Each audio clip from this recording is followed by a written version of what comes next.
주님께서 우리에게 주시는 말씀은 누가복음 22장 14절부터 23절까지의 말씀입니다. 누가복음 22장 14절부터 23절까지의 말씀.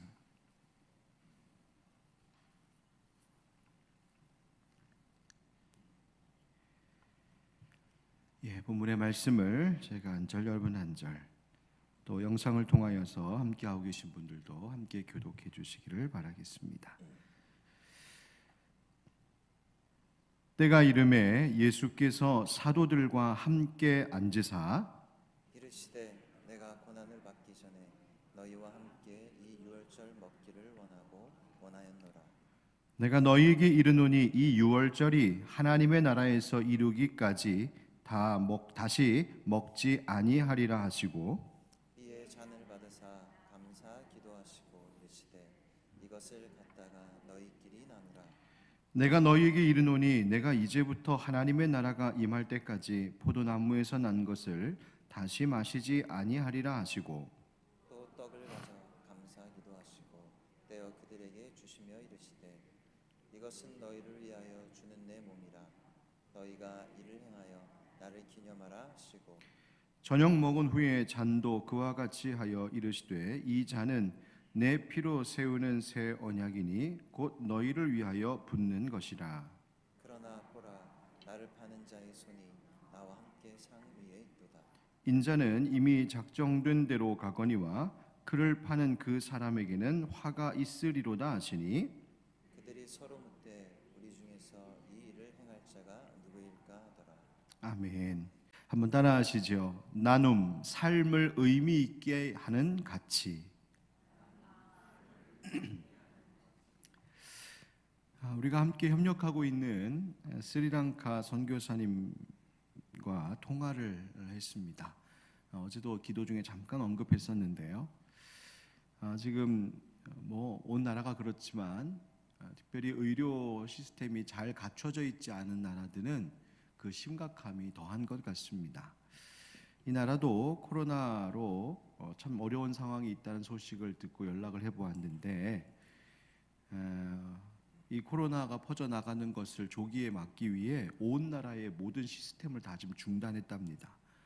동네 가게들, 서민들의 생활만 멈춘 게 아니라 비행기도 막히고 선박도 막히고 교통편이 다 없고, 심지어 나라의 모든 공공기관들마저 지금 중단하고 거리에 다니는 것을 아예 통행 자체를 금지시켜 버렸습니다. 그러니까 집 밖으로 나오면 안 되는 거예요. 잡혀갑니다. 꼼짝없이 이분들이 다 갇혀 있는데, 저는 감염이 굉장히 많이 된 줄 알았거든요. 그런데 확진자가 한 130명 정도? 그런데 이게 더 퍼져나가면 이런 나라는 이게 걷잡을 수가 없기 때문에 아예 다 막아버렸답니다. 언제까지 그렇게 막는답니까? 여쭤봤더니 알 수 없다고. 이 먹을 것도 사러 갈 수가 없어서 통행을 허가받은 몇 사람들이 주문을 받아서 배달을 하는데, 그것도 다음 주부터는 어렵답니다. 그럼 먹을 거 다 떨어지면 어떡합니까? 여쭤봤더니 모르겠다고, 기도해 달라고. 아주 심각한 상황인 것 같아요. 그래서 여기서 먹을 것을 보내려고 해도 보낼 수도 없고, 간다 한들 그쪽에 움직이는 사람들이 없으니까 받을 수도 없는 상황이라고 합니다. 여러분들 기도 많이 해주시기 바라고, 스리랑카뿐만 아니라 우리 교회가 협력하는 모든 선교사님들, 또 복음 들고 최전선에 나가 있는 믿음의 일꾼들, 여러분들 꼭 기억해 주셔서 이분들의 사역에 어려움이 없도록, 사역 자체가 뿐만 아니라 지금 생존의 문제가 있는데 저들이 잘 건강 유지하고 견뎌낼 수 있도록 여러분 계속 기도해 주시고, 특별히 필요한 것들을 공급받을 수 있도록 그 길이 열리게 해달라고 여러분 함께 기도해 주시기를 부탁드리겠습니다. 이 이야기를 들은 후에 제가 뭘 먹을 때마다 마음이 얼마나 무거운지, 참 아무것도 나눌 수 없고 보낼 수 없는 상황 때문에 마음이 힘들었습니다. 좀 미리 좀 보내놓을 걸이라고 하는 뒤늦은 후회도 있었습니다. 그러면서 저 스스로 더 생각해 보게 되었습니다. 우리가 나눌 수 있다는 것, 뭔가를 베풀고 보낼 수 있다는 것, 또 그런 나눔과 베품을 받을 수 있다는 것 자체가 얼마나 다행이고 감사한 일이었는지를 다시 생각해 보았습니다. 그렇게 서로가 서로에게 필요한 것에 공급이 되고 통로가 될 수 있다는 것, 그럴 수 있다는 것 자체가 참 감사한 일이라는 것을, 그것이 축복임을 새삼 깨닫게 되었습니다. 우리가 나누며 산다는 것, 베풀고 산다는 것은 우리의 이 삶을 참으로 의미 있게 하는 가치임에 틀림이 없습니다. 베품과 용서라고 하는 책에서 생텍쥐베리의 어린 왕자에 나오는 한 토막의 이야기를 소개하고 있는데, 이런 이야기입니다. 어린 왕자, 여러분 잘 아시죠? 어린 왕자는 한 별에서 한 송이뿐인 장미를 가꾸는 일을 하고 있었습니다. 그러다가 지구로 오게 되는데, 이 어린 왕자는 지구에 사는 사람들이 정원에서 수천 송이의 장미를 기르고 있는 것을 발견하게 되었습니다. 그 모습을 본 어린 왕자가 그 친구인 비행사에게 이렇게 말합니다. 아저씨가 살고 있는 곳의 사람들은 한 정원 안에 5천 송이의 장미를 가꾸고 있네요. 하지만 그곳에서는 그들이 찾고 있는 것을 발견할 수가 없어요. 그들이 찾고 있는 것은 단 한 송이의 장미꽃에서만 발견할 수 있어요. 하지만 눈은 보지를 못해요. 마음으로 보아야 하는 거예요. 단 한 송이에서만 발견할 수 있는 것이 뭘까? 어린 왕자가 돌보던 한 송이의 장미꽃이 있었는데, 이 장미꽃이 어느 날 어린 왕자에게 이렇게 묻지요. 나를 보살펴 주실 수 있으신가요? 그 부탁에 그러하겠노라고 응답합니다.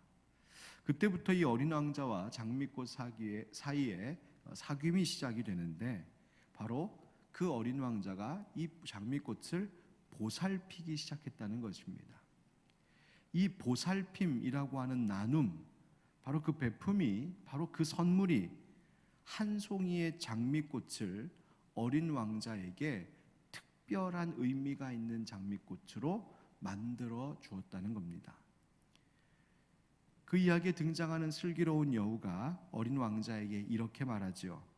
너의 장미꽃이 그토록 소중하게 된 것은 네가 그 꽃을 보살피기 위해 시간을 들였기 때문이야. 이건 무슨 말입니까? 아무리 수천 송이의 장미꽃이 내 정원에 있다 하더라도 내가 그 하나를 위하여서 보살피며 정성을 쏟는 나의 드림이, 나를 드리는 것이 없다면 그 어느 것도 의미 있는 것들이 아니라는 것입니다. 그러나 단 한 송이의 장미꽃일지라도 그것을 위하여 나를 줄 수 있다면, 내가 그것을 보살피고 나누고 나를 그것에 드린다면, 바로 그 장미꽃 한 송이가 나로 하여금 의미 있는 존재가 되는 것, 바로 그것이 나눔, 베풀음의 힘이라는 것이죠. 이 이야기를 소개하고 있는 글쓴이는 이어서 그래서 이렇게 말합니다. 보살핌이라는 선물을 없애보라. 그러면 그 특별했던 장미는 10만 송이의 다른 장미들 속에 섞이고 말 것이다. 아무리 많은 것들이, 좋은 것들이 내 앞에 있어도 내가 그것을 위해서 보살피고 드리는 내 삶의 나눔이 없으면 그것은 아무것도 아니요, 단 한 존재가 내 앞에 있다 할지라도 그것을 향하여서, 그 대상을 향하여 나의 전부를 쏟아놓고 있다면 그것은 그 어떤 것보다도 내게 가장 가치 있는 선물이고 축복이 된다는 것입니다. 어제 이 시간 우리는 예수님을 닮아가는 길을 살아간다는 것 중에 하나로 사랑의 삶을 사는 것에 대해서 말씀을 나누었습니다. 그 사랑이라고 하는 것은 그런데 그저 감정의 즐거움이나 혹은 나 자신만의 유익을 위한 욕망이 아니라 나의 사랑의 대상, 곧 하나님께 나의 전부를 드리는 것, 나의 에너지를 온통 쏟아붓는 것이 사랑이라 했고, 그래서 주님도 마음을 다하고 목숨을 다하고 뜻을 다하고 힘을 다하여 하나님을 사랑하라 하신 것입니다. 그리고 그런 사랑으로 하나님을 또한 사랑하고 그 사랑으로 이웃을 사랑하는 것, 바로 그것이 예수님을 닮아가는 길이라고 했습니다. 그런데 그 사랑이라고 하는 것의 특징이 무엇이냐면, 사랑은 표현되고 움직여야 한다는 것입니다. 그래서 그 사랑은 나를 드리는 헌신이어야 하고 나의 것을 나누는 나눔과 베품이어야 합니다.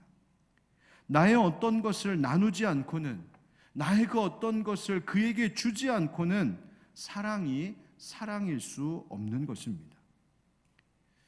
오늘 새벽에 함께 나누는 본문의 말씀은 예수님께서 잡히시기 전 제자들과 유월절 식탁을 나누셨던 그 일입니다. 바로 유명한 예수님 최후의 만찬이죠.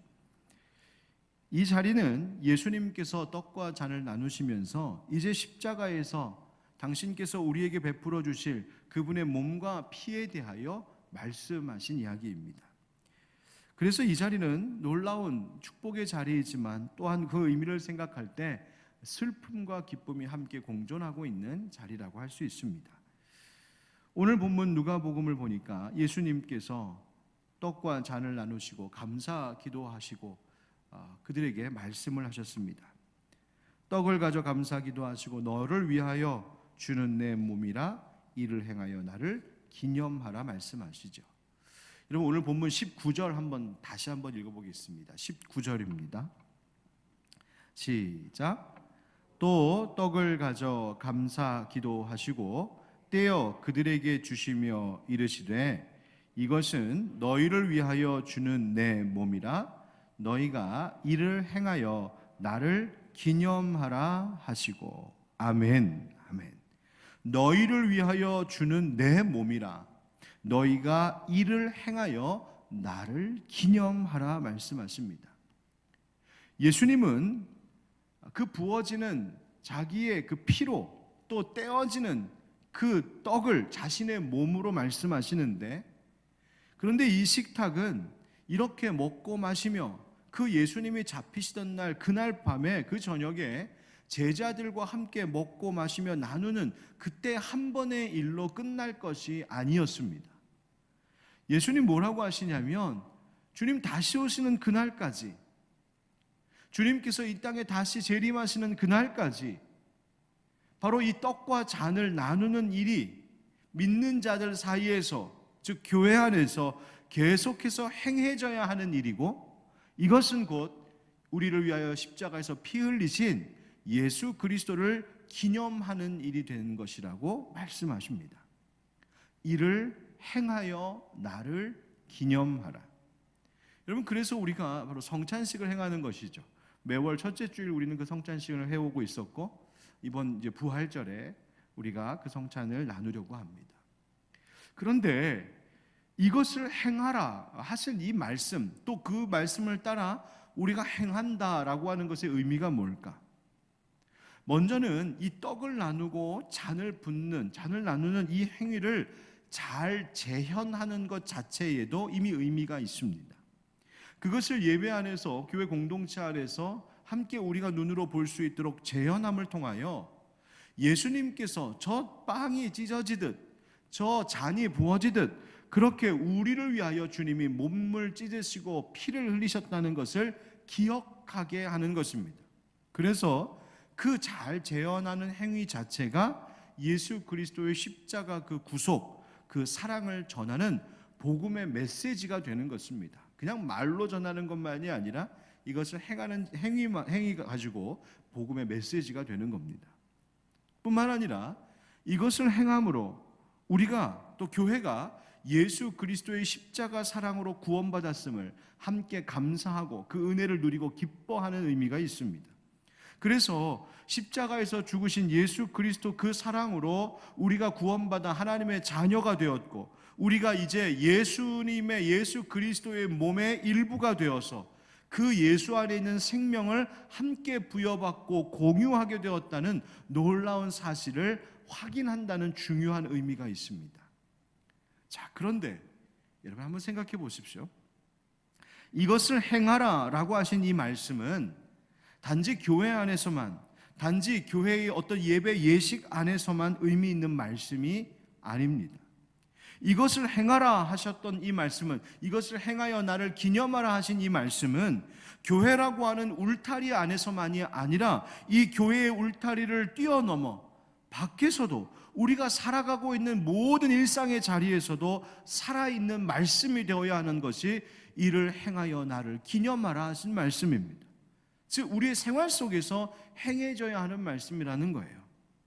그렇다면 우리가 교회 울타리를 뛰어넘어 교회 밖에서 주님의 떡과 잔, 그 몸과 피를 나누는 행함을 행하는 것, 이것이 뭘까?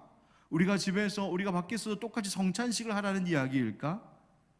아닙니다. 그것은 우리가 주님의 몸과 피를 받은 그리스도인들, 우리가 곧 주님의 몸과 피의 일부분이 되었기 때문에 이제는 식탁 위에 올려져 있는 빵, 잔 위에 부어져 있는 그 포도주만 피와 살이 아니라 결국 그것을 먹고 마심으로 주님과 연합한 우리 자신이, 내 존재가 주님의 살이 되고 주님의 피가 되는 것, 내가 그 성찬의 식탁 위에 떡과 잔이 되어져서 누군가에게 나누어지고 누군가에게 베풀어지고 누군가에게 먹여지는 것, 바로 그 삶을 살아가라고 말씀하시는 것입니다.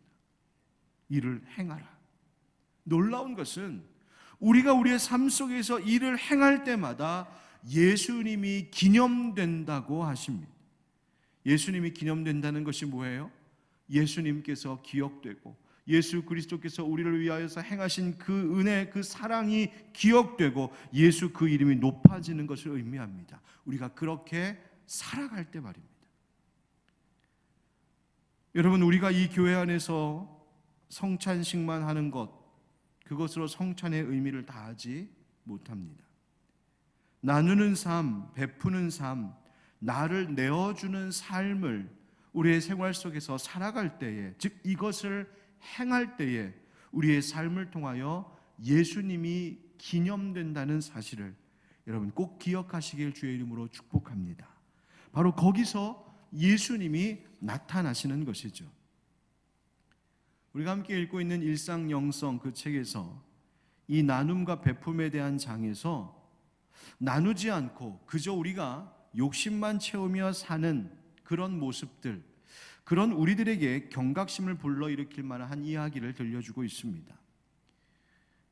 바로 주후 79년 8월 24일 그 1세기에 있었던 폼페이 화산 폭발에 대한 역사입니다.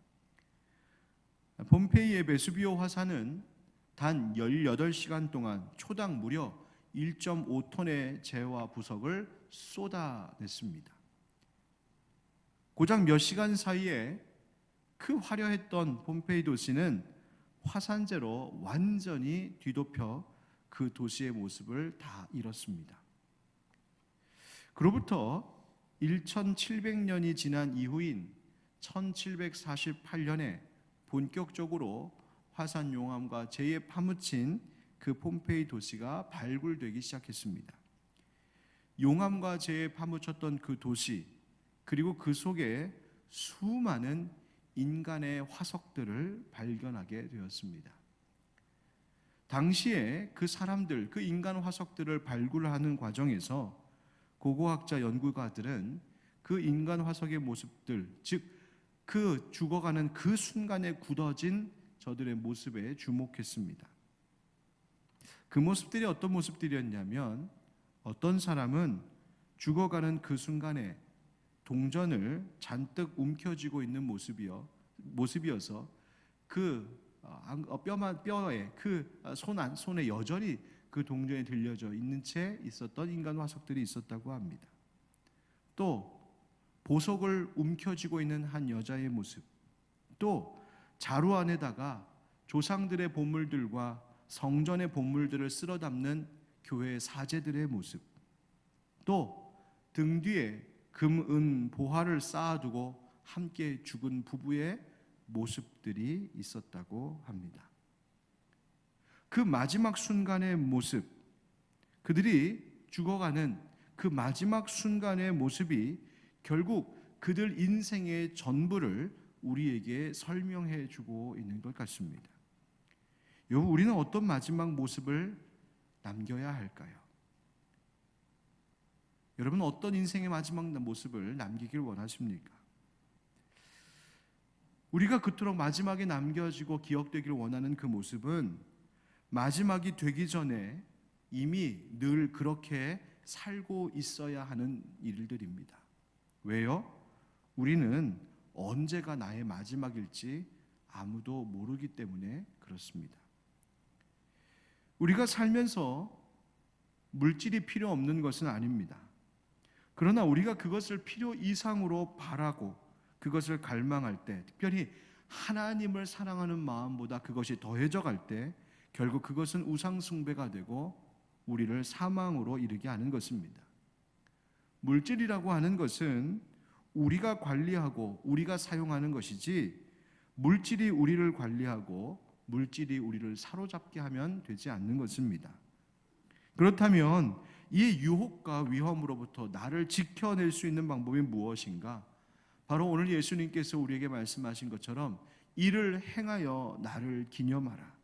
예수님처럼 베풀고 나누는 것을 통하여서 우리는 세상의 헛된 유혹으로부터, 탐심으로부터 우리를 지켜낼 수 있을 것입니다. 여러분, 예수님을 닮아가는 길, 그것은 우리가 또한 예수님의 몸과 살이 되어서 나를 내어주는 것입니다. 생각해보면 우리가 서로 베풀고 나눌 수 있는 것이 얼마나 큰 은혜이고 축복인지 모릅니다. 우리가 만들지 않은 것, 우리가 창조하지 않은 것, 그저 그것을 받아다가 그것을 나누고 베푸는 것만으로도 우리가 누군가에게 칭찬을 받는, 사실 하나님께서 받으실 영광인데 우리가 그 축복의 통로로 쓰임받는 은혜를 누리게 되는 겁니다. 예수님은 예수님을 믿고 따르는 모든 그리스도인들, 우리들에게 바로 이와 같은 삶의 아름다움과 그 사명을 깨닫고 행하며 살기를 원하고 계십니다. 사실 생각해보면 죄인인 우리들은 이와 같은 본성과 잘 맞지 않습니다. 우리는 어쩌면 평생 동안 이 나눔이라고 하는 기술, 베풀음이라고 하는 기술을 배우고 익히며 살아가야 하는 존재들일지 모릅니다.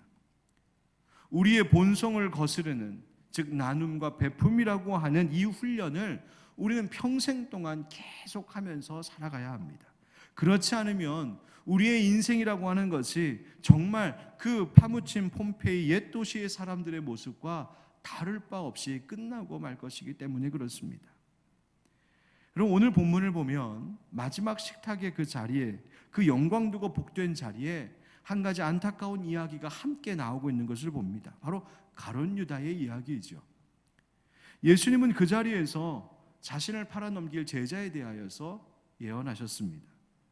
축복의 식탁이었지만, 나눔과 베품이라고 하는 놀라운 은혜의 시간이었지만, 마귀의 생각, 곧 탐욕에 젖어 있던 그 한 사람은 그 식탁의 자리에 함께 앉아 있기는 했으나 그 축복을, 그 은혜를 함께 나누지는 못했습니다. 여러분, 우리가 그런 인생으로 끝나서는 안 되지 않겠습니까?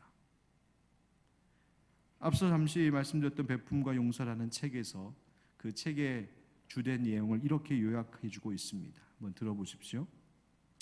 우리는 모든 것을 하나님으로부터 받습니다. 뿐만 아니라 우리는 우리의 선한 의지와 힘과 노력으로 하나님의 선물 창고에서 선물을 받아서 일부를 다른 사람들에게 건네기도 합니다.